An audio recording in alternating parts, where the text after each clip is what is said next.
What is the definition of a substantial disability? A substantial disability indicates the existence of significant functional limitations in 3 or more of the following areas of major life activity as determined by a regional center and as appropriate to the age of the person. What are the different areas of major life activity? And again, remember, there need to be substantial disabilities in at least 3 of these areas to be eligible for regional center services. For young children, there are a total of 5 possible areas: learning, receptive and expressive language, self-care, self-direction, which includes social skills, and mobility. Capacity for independent living applies to children who are older, including adolescents, and economic self-sufficiency applies to those over the age of 18. Clearly, we don't expect 3-year-olds to be doing tasks independently, nor do we expect 6-year-olds to be economically self-sufficient. How is a substantial disability determined? It is determined by the regional center professionals after getting information from the applicant, their family, educators, doctors, and other people who are familiar with the child's needs and functioning and any particular challenges they might have. The more records we have, the better we can understand this person's functioning. It's important that we differentiate can't do a skill versus won't do a skill. So it's the can't do a skill that's eligible for regional center services. The can do it but won't do it is just as much of a problem for their family, but that's not eligible for regional center services. There is no single test for substantial disability. Parents continually come to me and say, show me the test you use. I wish there was a test we used. It would make my life simpler if I could say, you know, he got a 50, he's substantially disabled. But there's no one test that would be able to adequately compare a 3-year-old with autism and intellectual disability to an 18-year-old with epilepsy and cerebral palsy. We try and get as much information as possible. We try and get the history provided by the family, caretakers, teachers, therapists. We will try and observe kids or young adults, and we'll also try and look at past psychoeducational testing. Let's talk about testing. Past testing is incredibly important. Why is it so important? Because it levels the playing field. It allows us to compare that applicant to his or her peers. Because parents provide very valuable information, but they can have a limited perspective. So for example, I've seen parents of 2-year-olds that were incredibly angry and upset that their 2-year-old wasn't listening to them and they weren't potty trained. Well, and they're 2.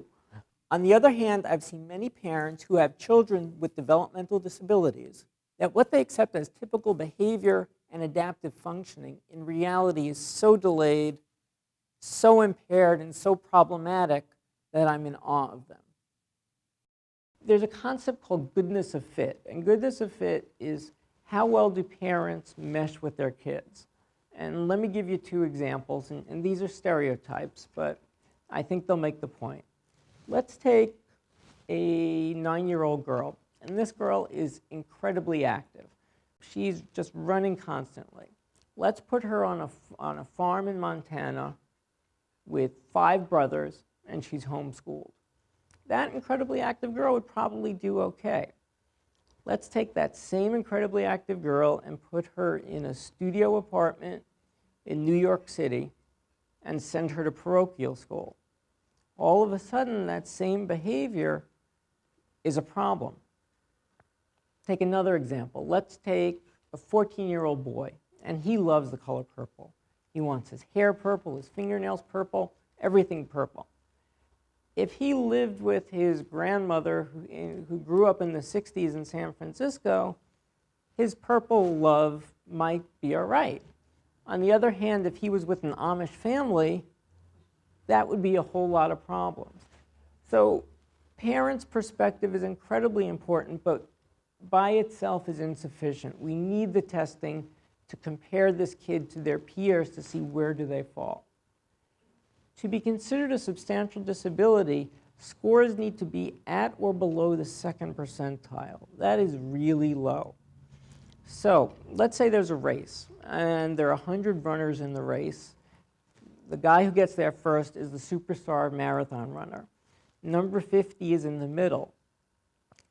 95 people go, so only 5 people left. That 5th person left is really slow, but he wouldn't be slow enough to be eligible for our services.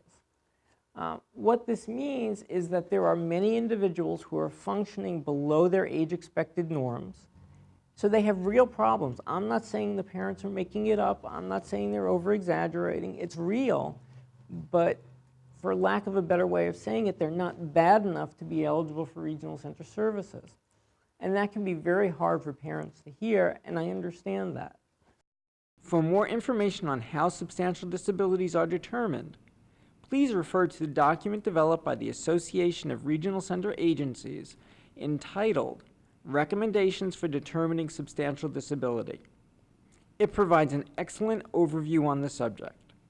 It is available on the RCOC website. What's our approach? Number one is we want to be fair. We want to be consistent. And how can we do that? We do that by trying to approach each applicant the same. We want to get a history, and we want psychoeducational testing so that we can compare one child to the next. We also want to be thorough, and again, we want to follow the law. I see many kids that I would love to make eligible that really would benefit from our services, but they don't meet the eligibility criteria. On the subject of money, I just wanted to share with you that I've heard that here at the Regional Center of Orange County, we get bonuses if we turn people away.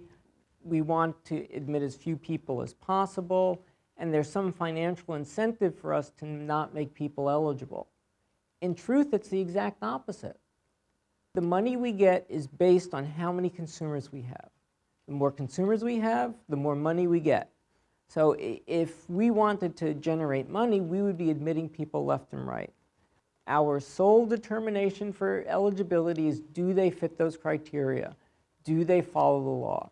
If 1 month that means that 5 people are eligible, then 5 people are eligible. If the next month that means 500 people are eligible, then 500 people are eligible. That's our sole consideration. Where do we get information from? We get information from anyone. We get information from family, teachers, educational records, medical records. We will interview the family depending on the individual. Sometimes we'll do what's called a transdisciplinary assessment, where the individual will be seen by a doctor and a psychologist. Ideally, the more information, the better. I love information. The problem is we have a timeline, and we have 120 days to make a decision.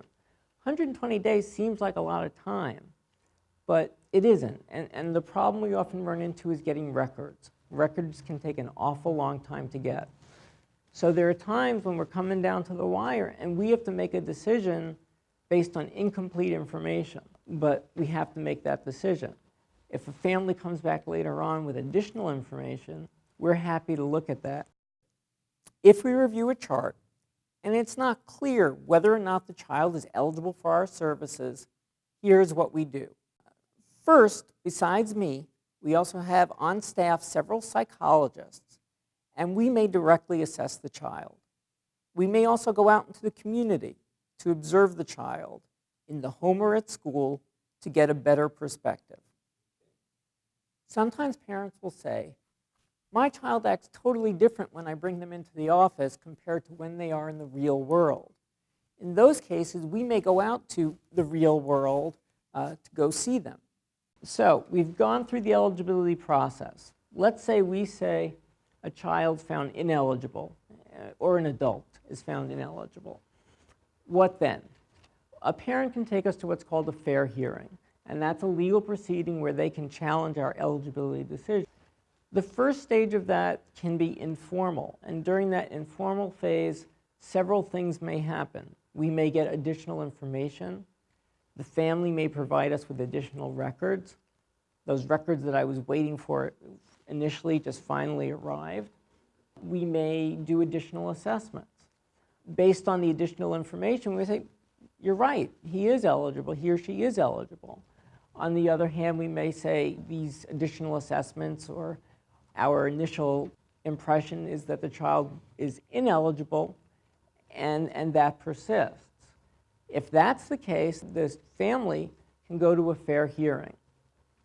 A fair hearing is where a family can bring the case in front of a judge. They can call witnesses and have legal representation if they choose. What happens once an eligibility decision is made? If a child is found ineligible, a family can reapply for regional center services. The door is always open. What we request is that there be new information.